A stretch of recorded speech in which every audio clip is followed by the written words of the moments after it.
والطرز. كنتمنى تكونوا بخير وعلى خير. اليوم جيت نشارك معكم هاد القندوره او عباءه بالطرز التونسي ومشدوده بالرنده. كنتمنى تعجبكم البنات. خدمتها بجوج ديال الالوان، اللون ديال الثوب وهذا اللون بحال الغوز هانتوما كتشوفوا، هذا هو اللون ديالها.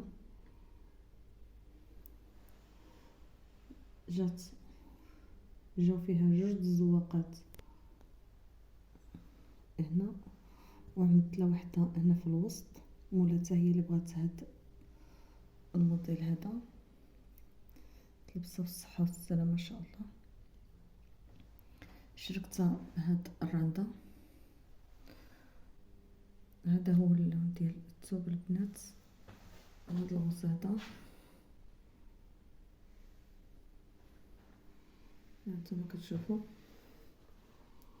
حبيتها بهاد الرنده ديال 4 ديال الغرزات هكذا.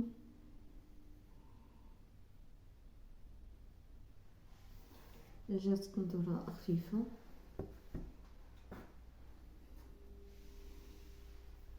هذا هو الكل البنات، حتى هو طلعت على 4 ديال الغرزات وعملت له هاد السنينات هادو هانتوما كتشوفوا. سديتها بالملقيه ديال 1 هكذا.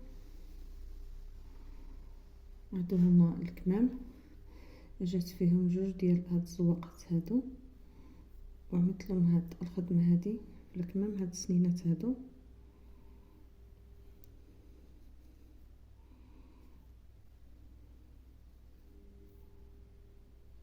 هاد الخيطات غادي نسولو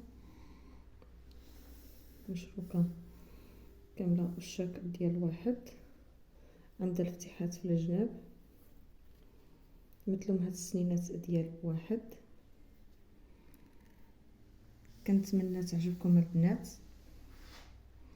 هاد الخدمه هادي انا فيت لي نزلتها في القناه، خدمه سهله بالنسبه للمبتدئات. يرجعوا الدروس اللي كاينين في القناه وغادي يجبروها تما. البنات اذا عجبكم الفيديو عملوا لي لايك واشتركوا في القناه وفعلوا الجرس باش يوصلكم اي جديد. كنتمنى البنات ما تبخلوش عليا باللايكات ديالكم باش الفيديو كيتشاف. والى اللقاء في فيديو قادم ان شاء الله.